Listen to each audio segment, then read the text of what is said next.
Elderly couple inherits old storage. The dog they found inside leads them to a hidden safe with a 40-year-old promise. The German Shepherd was dying, and it had been guarding the same metal box for what looked like decades, its graying muzzle resting on the rusted corner as if letting go meant betraying someone who would never return. Wait, before the next revelation happens. If this mystery has already captivated you, tell us where you're watching from.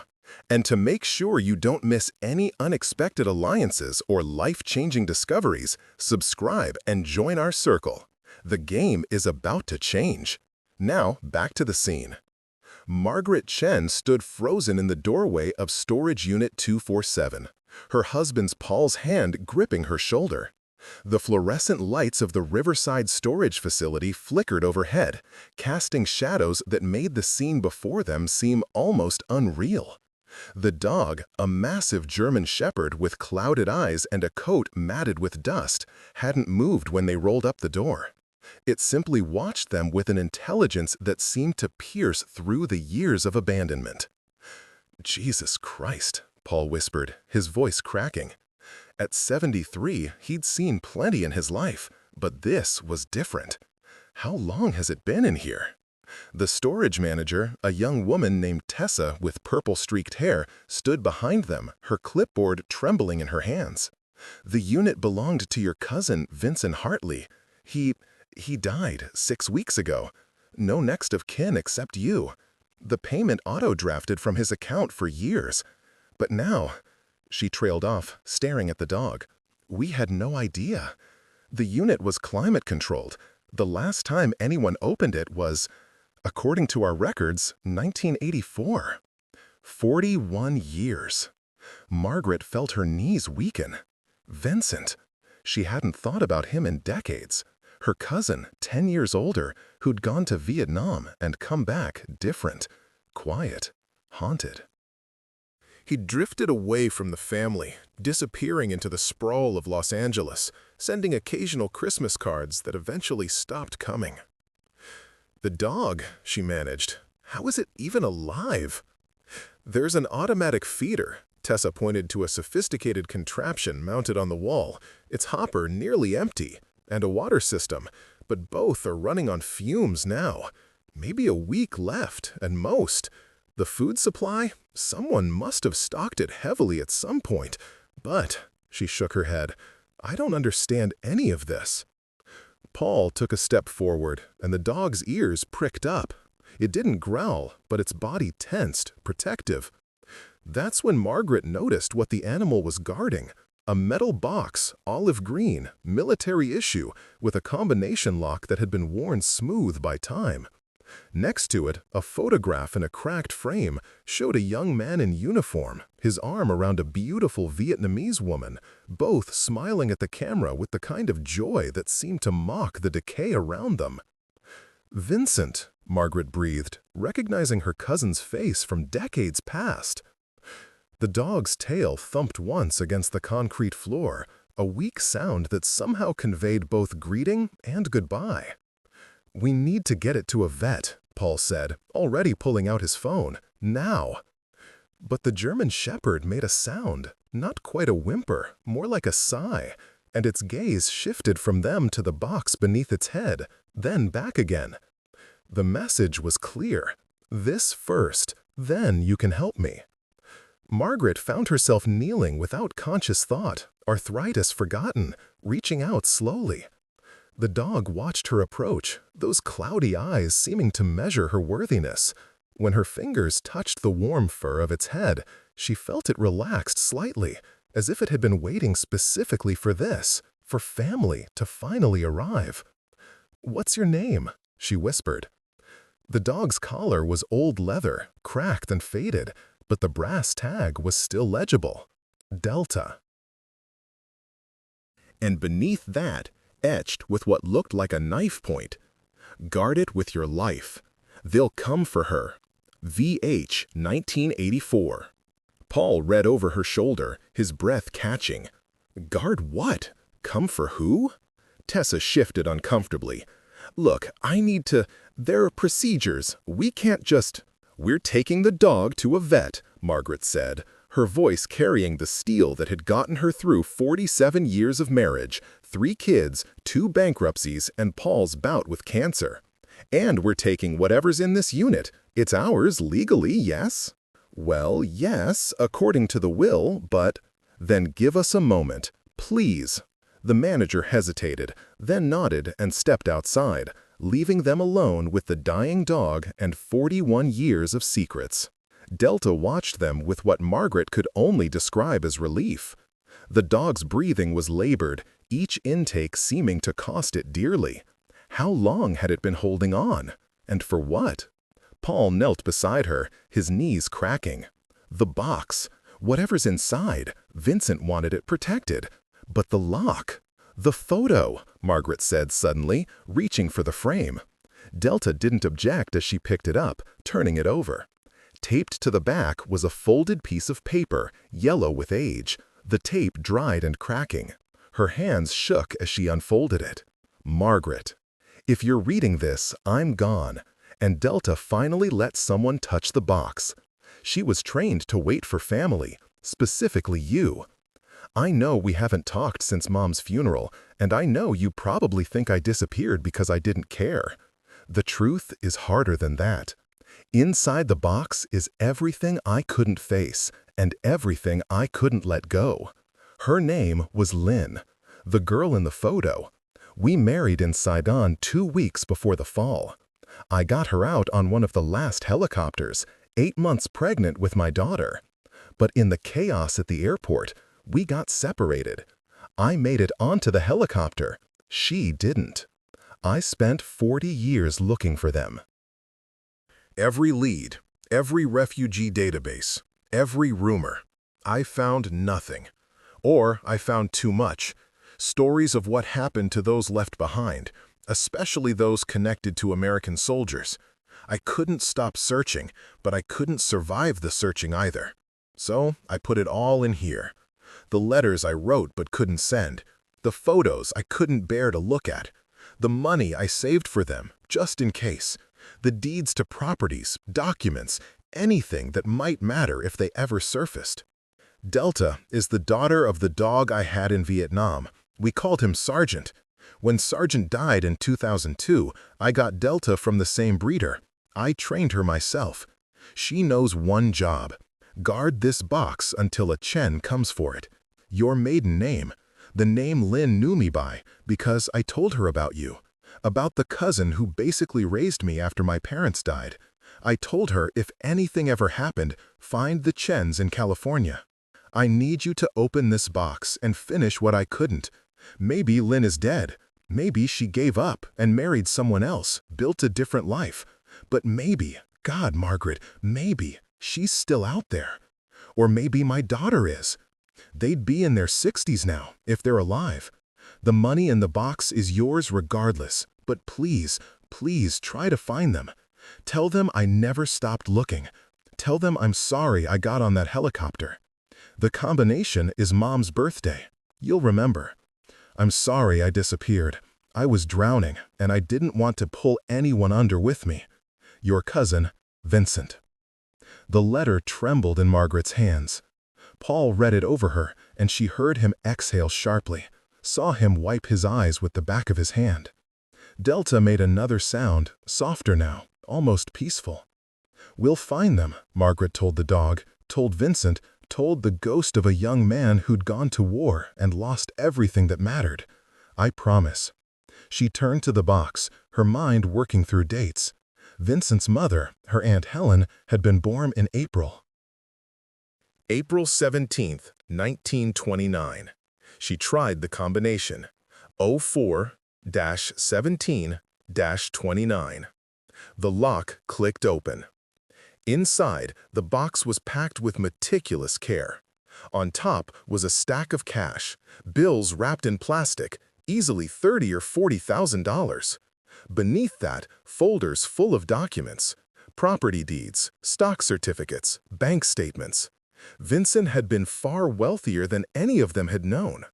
But it was what lay beneath the money that made Margaret's breath catch. Letters, Hundreds of them, written in careful English and never sent. My dearest Lynn, my daughter, whose name I never got to learn. Today, I searched the Red Cross database again. Photographs.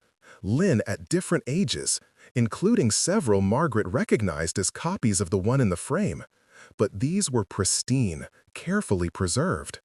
And one photo she'd never seen. Lynn, heavily pregnant, her hand on her belly, smiling at the camera with fierce hope.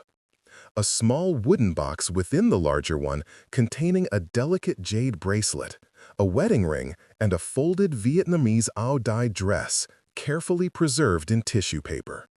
And at the very bottom, a manila envelope marked Urgent, Margaret Chen. She opened it with shaking hands. Inside were documents dated just 8 weeks ago, printouts from online searches, marked up pages from what looked like immigration databases, and a handwritten note on a legal pad. Found her. Found them both. Lynn Chen, formerly Lynn Nguyen, resident of San Diego since 1989. Daughter Mai Chen Hartley, born November 1975 in a refugee camp in the Philippines.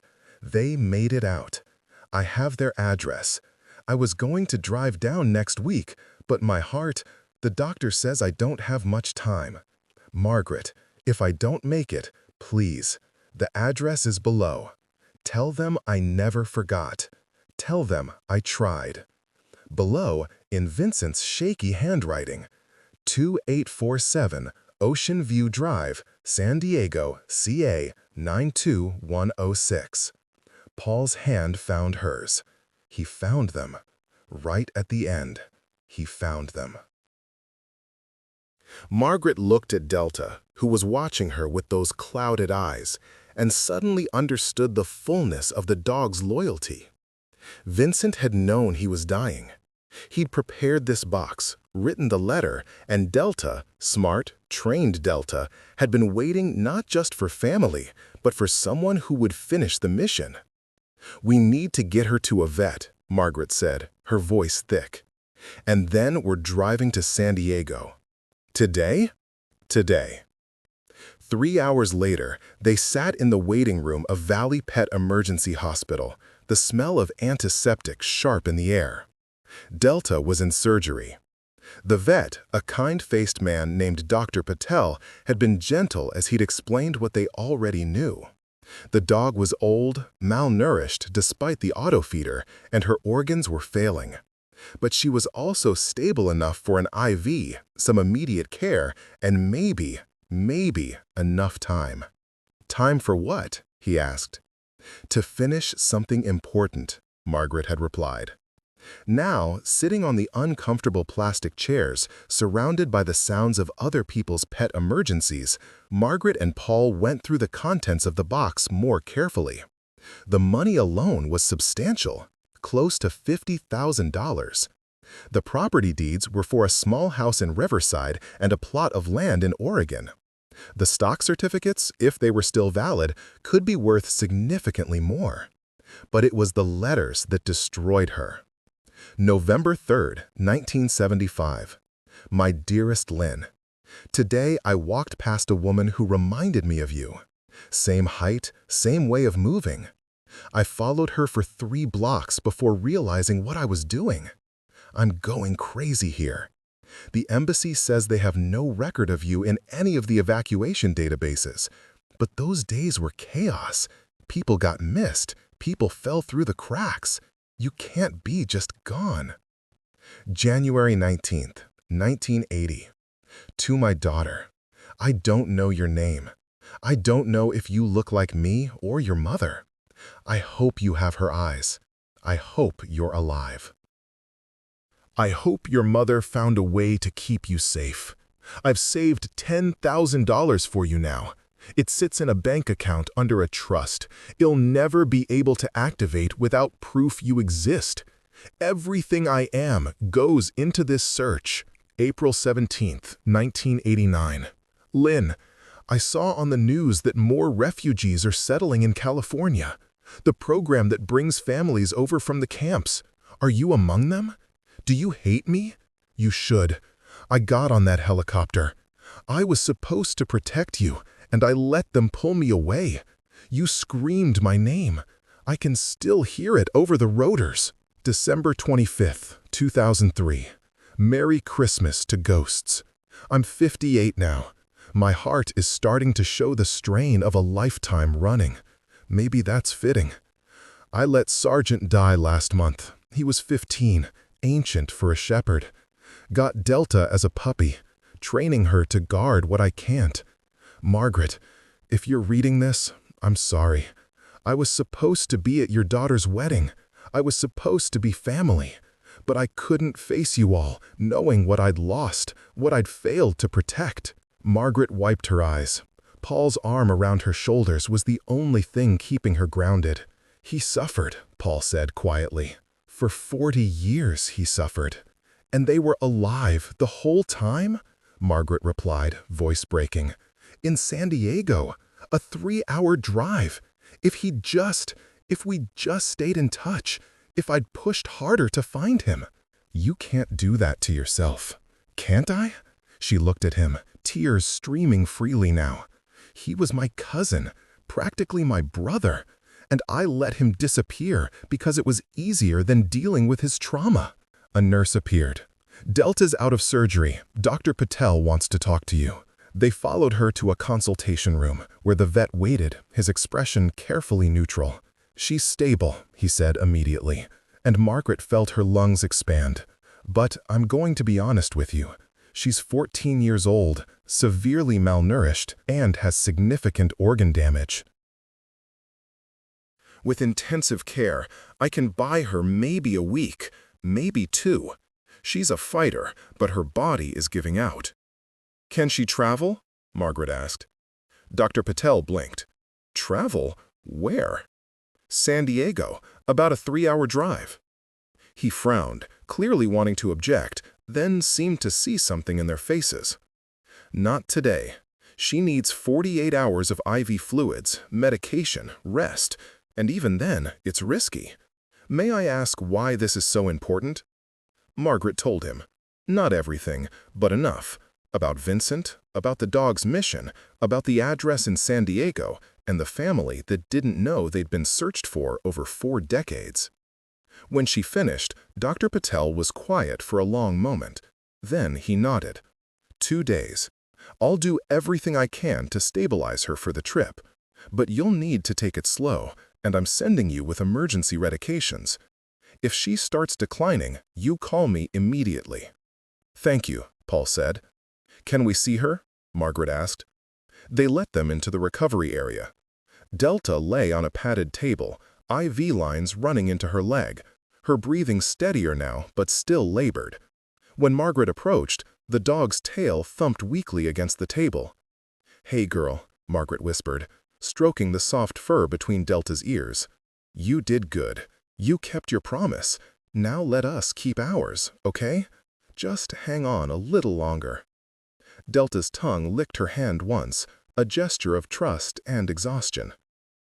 They spent that night at a motel near the hospital, neither of them sleeping much. Margaret sat up with her laptop, searching for any information she could find about Lin Chen or Mai Chen Hartley in San Diego. She found property records confirming someone named Lin Chen owned the house at the Ocean View Drive address. She found a business license for something called Saigon Memories Cafe, owned by Mai Chen Hartley. She found a life Vincent had missed by 3 hours and 41 years. At 3 a.m., Paul stirred beside her. You're spiraling. I'm researching. You're obsessing. He sat up, taking the laptop from her hands. Margaret, we can't change what happened. We can only go forward. He died alone, she said, the words finally breaking free. Vincent died alone in some apartment, and nobody knew. By the time they found him and processed everything and contacted us, he'd been gone for weeks. 6 weeks before we even knew. And all that time, Delta was in that storage unit, slowly starving, waiting for someone to come. But we came. Too late. No, Paul's voice was firm. "Not too late. Delta's alive. We found the box. We have the address. It's not too late." She wanted to believe him. The next day crawled by. They visited Delta in the morning and evening, watched as the medications and fluids brought some life back into her eyes. Dr. Patel seemed cautiously optimistic. "She's responding better than I expected. Whoever trained this dog gave her a hell of a will to live." "Vincent," Margaret said. "Her owner. He was good at training things to survive." That night, she called her daughter, Rachel, and explained the situation. Rachel, ever practical, ever worried about her aging parents, was skeptical. "Mom, you're 70 years old. You're talking about driving to San Diego with a dying dog to tell complete strangers that the man who's been looking for them for 40 years? This is insane." "It's necessary," Margaret replied. "Why? Why is this your responsibility?" "Because Vincent was family. Because he spent 40 years suffering alone while we just lived our lives. Because that woman in San Diego has been living 3 hours away, not knowing someone loved her to search for decades. Because their daughter, Vincent's daughter, exists and has no idea her father never stopped looking." Rachel was quiet. Then, "You really think they'll want to hear this? It might break them, Mom. It might be better not to know." Would you want to know? If your father had been searching for you his whole life? If you found out too late that someone loved you that much? Another pause. Yeah, I'd want to know. Then you understand. Okay, but I'm tracking your phones, and you call me every 2 hours or I'm sending the police after you. Margaret smiled, despite everything. Deal. On the third day, Dr. Patel discharged Delta with a bag full of medications, detailed instructions, and a warning. "She's as stable as I can make her, but she's still critical. Any sign of distress, heavy panting, gums turning gray, loss of consciousness, you call 911 or get her to the nearest emergency vet. I've given you a list of facilities between here and San Diego." They'd rented a small SUV with a cargo area that they'd padded with blankets. Delta lay in it, her breathing steady, watching them with those intelligent eyes. She knew. Somehow, she knew they were going to finish it. The drive south should have taken 3 hours. They took 5, stopping every 45 minutes to check on Delta, to let her drink water, to adjust her position. Paul drove while Margaret sat in the back, one hand on the dog, talking to her about Vincent. "He loved you, you know. All those letters. He mentions getting you as a puppy. Teaching you to guard. He said you were the only thing that made sense after Sargent died. You and this mission. Maybe that's sad, or maybe that's what kept him going. I don't know anymore." Delta's tail thumped. "You're a good girl, Delta. Whatever happens next, you did your job. You protected what mattered. Vincent would be proud." The California coast appeared outside the windows, gray and moody under November clouds. San Diego sprawled below them as they descended into the city, all highways and red-tile roofs and palm trees swaying in the wind. Margaret's phone GPS guided them through neighborhoods that grew quieter, more residential, closer to the ocean. Ocean View Drive wound along a ridge, houses on one side facing the Pacific. Number 2847 was a modest single-story home, well-maintained, with a garden full of California natives and a small statue of a laughing Buddha near the door. Paul pulled to the curb and killed the engine. For a long moment, neither of them moved. "What if they're not home?" Margaret said. "Then we wait." "What if they don't want to know?" "Then we tried." She nodded, but her hands were shaking. She looked back at Delta, who had lifted her head, alert despite her condition. The dog's gaze was fixed on the house. "She knows," Margaret whispered. "God, Paul, she knows this is the place." "Then let's finish it." They got out slowly, and Margaret went to the back to check on Delta. The dog was struggling to stand. "No, sweetie, you need to rest." But Delta was determined, her legs trembling as she forced herself upright. Dr. Patel had warned them not to let her exert herself, but the look in those cloudy eyes was unmistakable. "I've waited 41 years. I'm seeing this through." "Okay," Margaret said, tears starting. "Okay, we'll help you." Paul grabbed the makeshift stretcher they'd made, a large blanket with handles, and they carefully maneuvered Delta onto it. Together, they carried her toward the house, the dog's weight between them, her eyes never leaving the front door. Margaret rang the doorbell, her heart hammering. Footsteps. The door opened. The woman who answered was in her 60s, elegant despite casual clothes, jeans and a simple blouse, with gray-streaked black hair pulled back in a bun.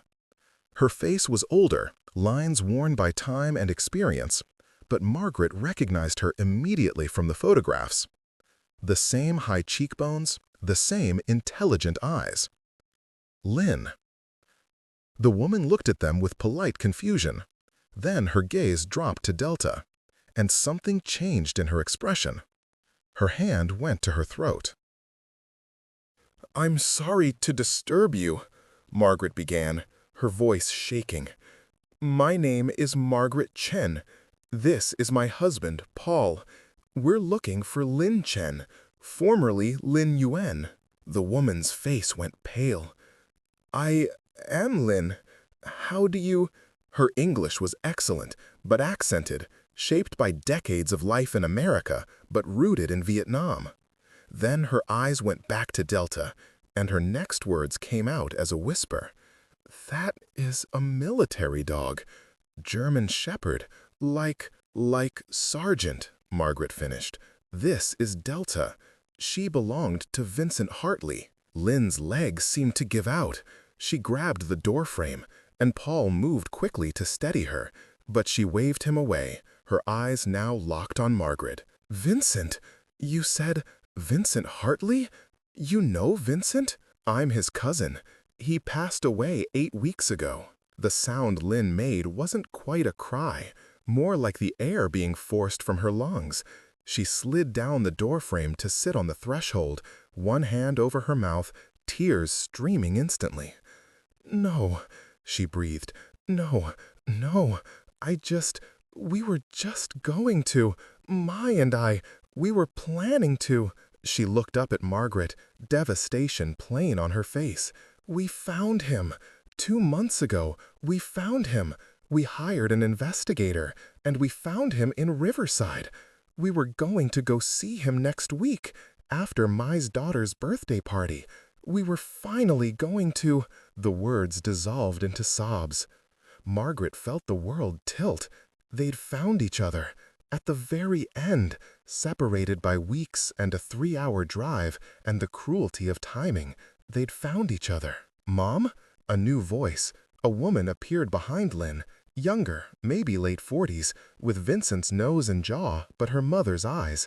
Mai, Vincent's daughter. "Mom, what's—" She saw them, saw Delta, saw her mother collapsed in the doorway. "What's going on?" Margaret realized she was crying too. "Your father, Vincent Hartley, was my cousin. He spent his entire life looking for you. He found you 8 weeks ago, but his heart—" "He died before he could come, but he left something for you. He left instructions and memories and a promise he wanted us to keep."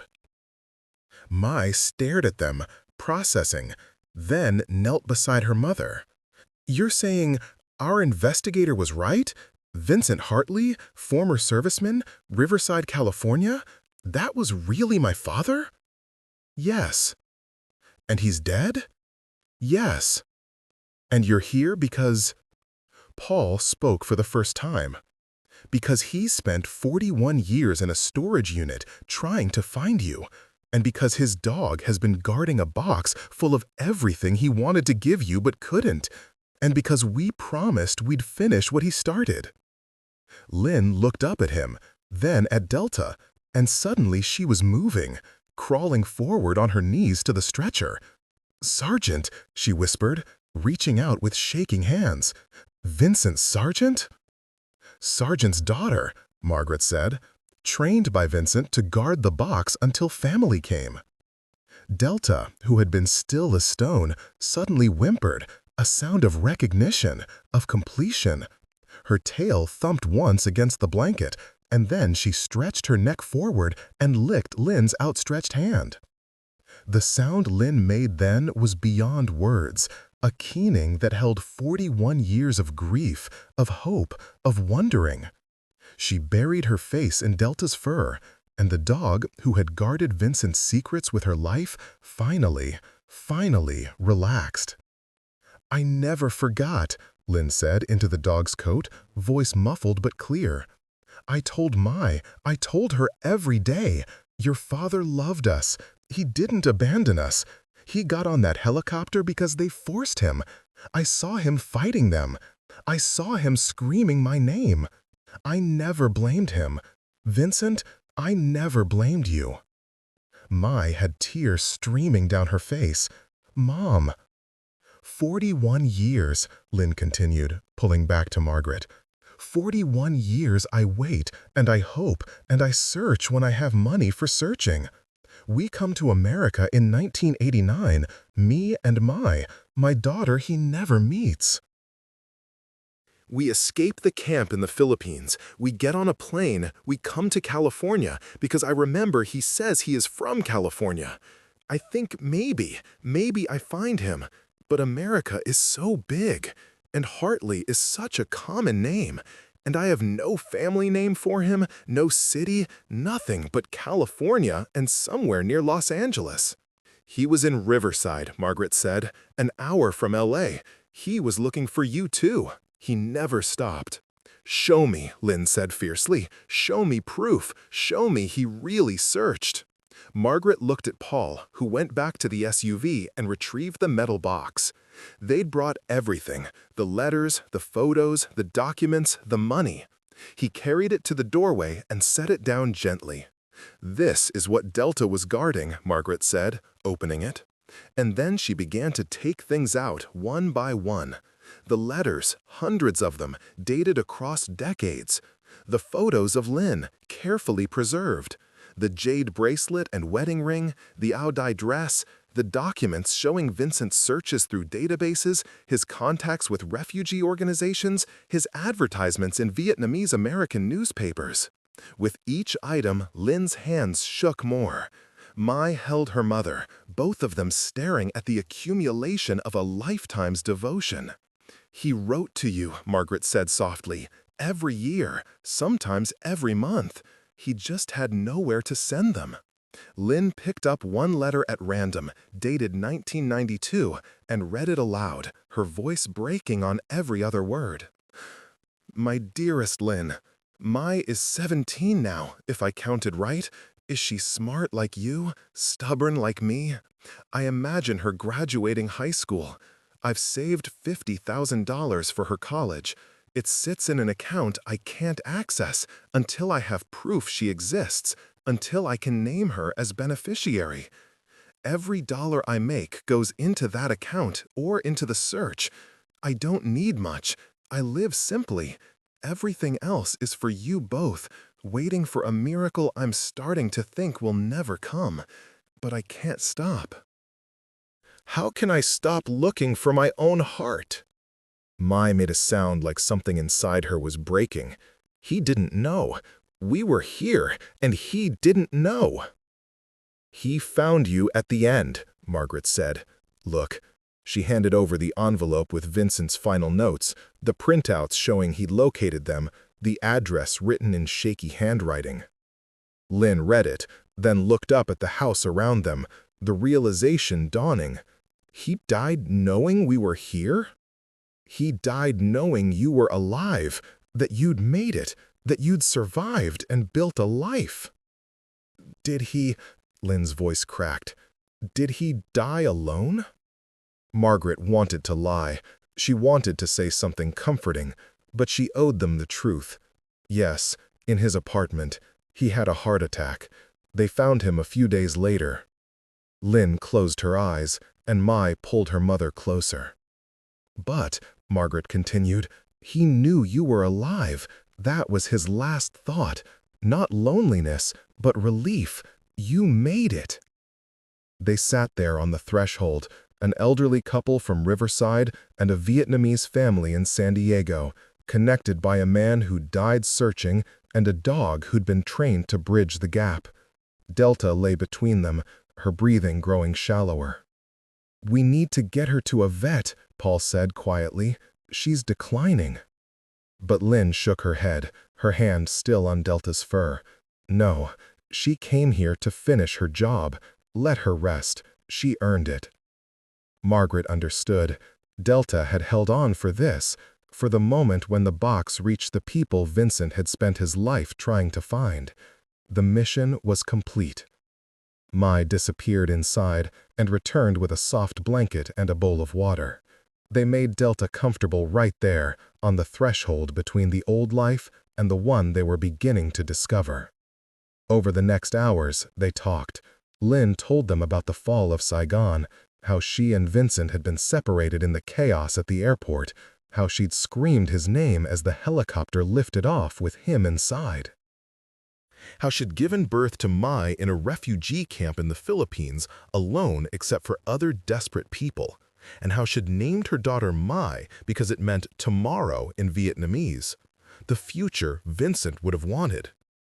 She told them about the years in the camp, the eventual sponsorship that brought them to America, the struggle to build a life in a new country with a mixed-race daughter and a past full of ghosts. How she'd opened the cafe as a way to preserve memories of home while making a new one. How she'd told Mai about Vincent, not as someone who abandoned them, but as someone who'd been taken from them. "I never let her think he didn't want us," Lynn said firmly. "Never. I saw his face when they pulled him onto that helicopter. That was not a man leaving his family. That was a man having his family ripped away." Mai added her own story. Growing up mixed in a Vietnamese immigrant community, feeling caught between worlds, eventually marrying a white man named Tom Hartley, a coincidence that had made her cry, and having 2 daughters of her own. "I used to imagine him," she said, "my father. I'd see white men on the street and wonder if one of them was him. Mom told me stories, but without photos." She picked up one of the pictures from the box. Vincent in uniform, young and serious. "He looks like me. My God, he looks like me." "You have his smile," Paul observed, "and his hands, the fingers." Margaret shared what she knew about Vincent before the war, bright and funny and kind, about how he'd changed after coming back, how she'd drifted away from family, how she'd let him because she hadn't known how to help someone so haunted. "He wasn't good at asking for help," she admitted, "and I wasn't good at pushing. I've been angry at myself since we found the storage unit. If I'd just tried harder to stay in touch?" "No," Lynn said firmly. "I know this guilt. I lived it for 41 years. If I had just run faster at the airport, if I had just held on tighter, if I had just—" It changes nothing. Vincent made his choices with the pain he had. We make ours with ours. You came today. That is what matters.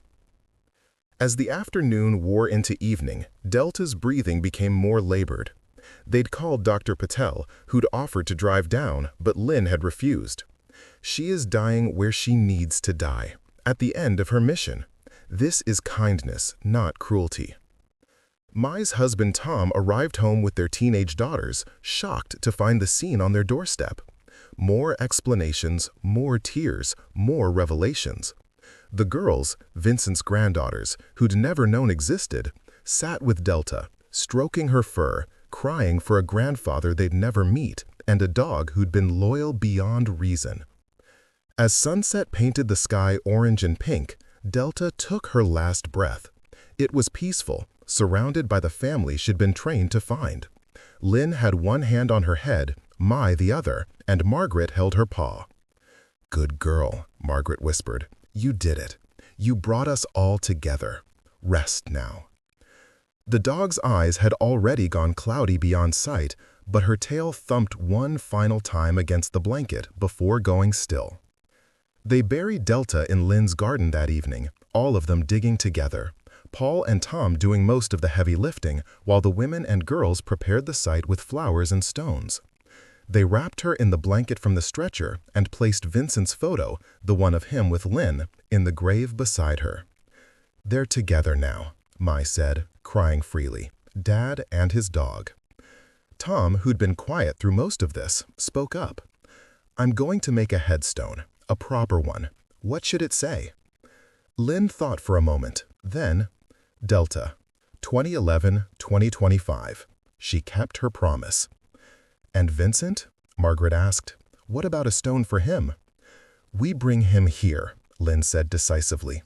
"We have him cremated, moved from wherever he is buried. We bring him home to his family, where he always wanted to be." It wasn't a question. It was a statement of fact, a decision made with the authority of someone who'd waited 41 years to claim the man she loved. Over the following weeks, they made it happen. Vincent's body was cremated and his ashes were interred in the garden next to Delta's grave. The headstone Tom made was simple but perfect.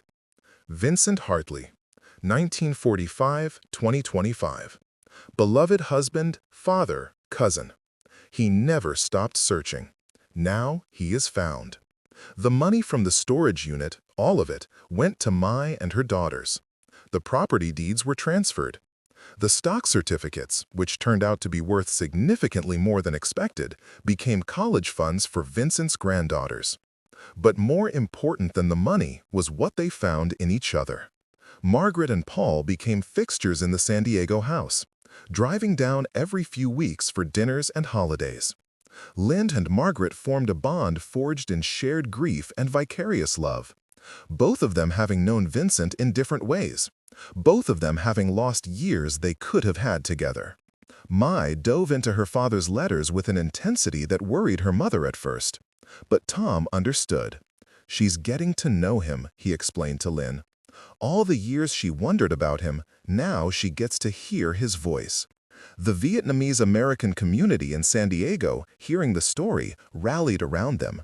Lynn's Cafe became an unofficial memorial site, where other families who'd been separated in the fall of Saigon shared their own stories of searching and sometimes finding.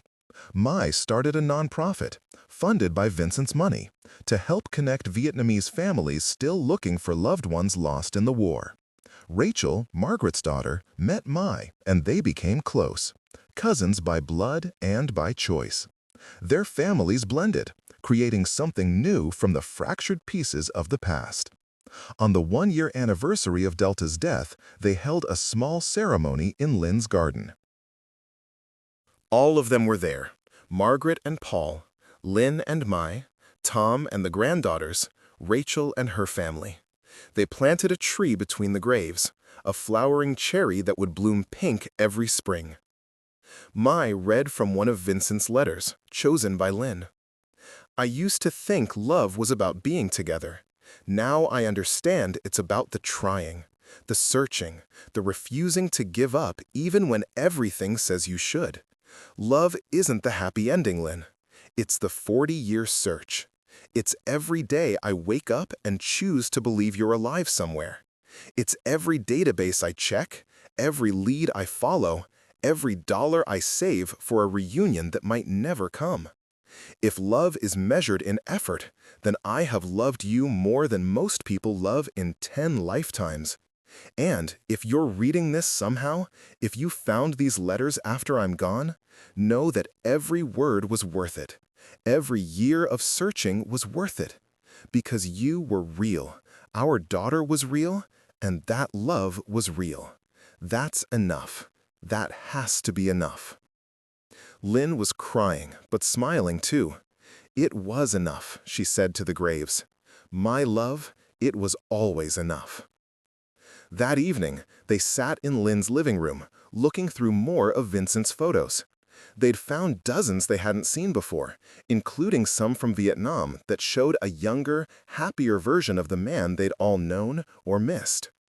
"He looks free there," Mai observed, studying a photo of Vincent with Sargent, both of them grinning at the camera, before everything fell apart. "He was happy with your mother," Margaret said. "That's what I see in these. Not just before the fall, but during. He found joy even in the war. Lynn took the photo, touching Vincent's face gently. He gave me this joy too.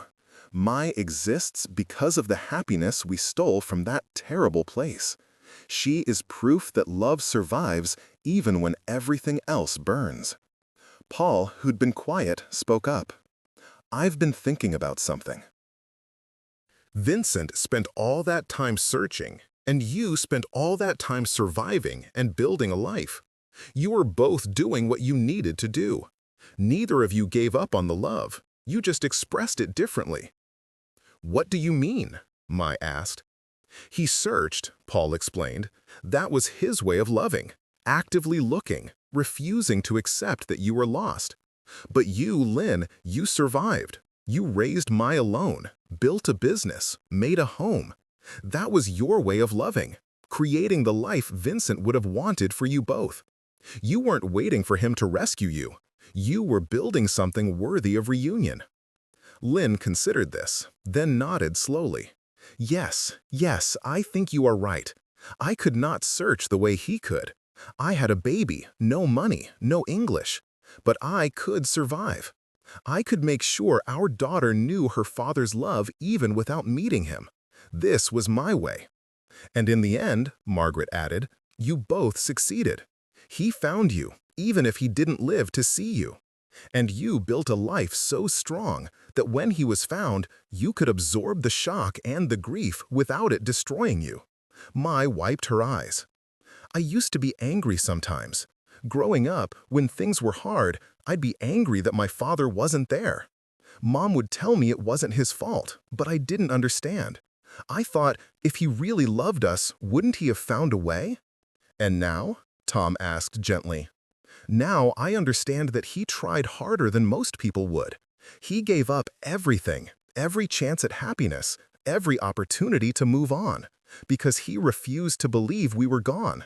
That's not abandonment. That's devotion. Lynn pulled her daughter close. Your father's love was in every dollar I earned, every lesson I taught you, because I always knew, that somewhere he was looking. That gave me strength, made me strong enough to be both parents. One of the granddaughters, 16-year-old Emma, spoke up. I wrote an essay about Grandpa Vincent for school. About how sometimes the greatest love stories aren't about being together, but about refusing to give up. My teacher cried. What did you say? Margaret asked. Emma pulled out her phone and read. My grandfather spent his entire life searching for a woman he'd known for 6 weeks and a daughter he'd never met. Most people would call that obsession. I call it the purest form of love. Because he gained nothing from it except pain. He died without reunion. But every letter he wrote, every search he conducted, every dollar he saved, that was an act of faith. Faith that love matters even when it goes unanswered. Faith that the trying is worth it, even when you fail. He taught me that love isn't about success. It's about the refusal to stop loving, no matter how much it hurts. The room was silent, except for quiet crying. He would have been so proud of you, Margaret said finally. All of you. This family you've built, the way you've honored his memory, it's everything he wanted. Is it weird, Mai said, that I feel closer to him now than I ever did when he was alive? I know more about him from his letters than I would have learned in a lifetime of Sunday dinners. I don't think it's weird, Paul replied. The letters are his truest self. No filters, no social masks, just raw honesty. You're getting to know him in a way most children never know their parents. Lynn stood and walked to the window, looking out at the garden where Vincent and Delta rested. I talk to him sometimes, she admitted. At night when everyone else sleeps. I tell him about our daughter, our granddaughters, our cafe, the community we built. I apologize for not finding him sooner. You did find him, Margaret said firmly. You found him in time. Maybe not in time for reunion, but in time for him to die knowing you were alive and safe. That's what he needed most. Do you really think so? I know so. I read those final notes, the relief in his handwriting. He wasn't distraught anymore. He was at peace. Lynn turned back to them, and in the soft lamplight, Margaret could see both the young woman from the photographs and the elder who'd survived everything life threw at her. "Then I am at peace too," Lynn said, finally. 2 years after Delta's death, on what would have been Vincent's 80th birthday, they unveiled a bench in the garden, positioned between the graves and the cherry tree. The plaque read, "In memory of Vincent Hartley and Delta, who proved that loyalty, love, and persistence can bridge any distance, even time itself." Mai's nonprofit had helped reunite 17 families by then, with more cases pending. She'd appeared on local news, telling Vincent and Lynn's story, and the response had been overwhelming, both from people searching and from people ready to be found. "Dad's legacy," Mai said at the ceremony. "Not just in our family, but in all the families we've helped connect. Every reunion is him succeeding a little more." The cherry tree was in full bloom, pink petals drifting in the breeze. Emma and her sister had made paper cranes, hundreds of them, and hung them from the branches, a Vietnamese tradition Margaret hadn't known about, but found beautiful. 1,000 cranes grants a wish, Lynn explained. The girls made them for Vincent and Delta, to wish them peace. "I think they have it," Margaret said, looking at the graves. Paul squeezed her hand. They were both older now, slower, but there was a lightness in them that hadn't been there before. Finding Vincent's family had given their own lives new purpose. They'd gained an extended family in Lynn and her descendants, a reason to keep driving down the coast, to keep making memories. Rachel gave a speech about family, how it isn't always blood, but choice and effort. How her mother's choice to honor Vincent's search had expanded their family in unexpected ways. How her own children now have cousins they wouldn't have known existed. Tom spoke about Delta, how a dog's loyalty had accomplished what decades of searching couldn't. How animals sometimes understand what humans forget, that love is action, not feeling. That promises kept matter more than words spoken. When it was Lynn's turn to speak, she walked to the bench and sat, looking at the graves. "In Vietnam, we believe that the dead stay with us, that they watch over those they loved. I used to think this was superstition, but now," she smiled, "now I feel Vincent here, in the garden he never saw, with the family he never met, surrounded by the evidence that his love mattered. He is here, and I think he is happy." She stood and turned to face them all, the combined families, the friends from the cafe, the people from the nonprofit. "My husband wrote that love is the trying, not the ending. But I think he was wrong about one thing. This is not an ending. This is a beginning. We are the ending he wanted, all of us together, connected by his refusal to give up. So we honor him by not giving up either, on each other, on lost family, on hope." The gathering applauded, and someone started singing, a Vietnamese song Margaret didn't know, but the melody was haunting and beautiful. Lynn joined in, her voice strong despite her age, and Mai harmonized. Even without knowing the words, Margaret felt their meaning: remembrance, love, continuity. As the sun set over the Pacific, painting the sky in shades of orange and pink, Margaret stood with Paul, Lynn, and Mai, watching the paper cranes sway in the breeze above Vincent and Delta's graves. 4 people who'd been strangers 3 years ago, now bound together by a storage unit, a dog's loyalty, and one man's 40-year search. "Do you think he knew?" Mai asked, quietly. "At the end, when his heart gave out? Do you think he knew we'd find each other?" Margaret thought about the letters, the final notes, the careful instructions left for her. About a man who trained a dog to bridge the gap he couldn't cross himself. About faith maintained across decades. "Yes," she said with certainty, "he knew. That's why he prepared everything so carefully. He was making sure that even if he couldn't complete the reunion himself, someone would. He trusted that love would find a way. It did, Paul added, through Delta, through you, Margaret, through all of us.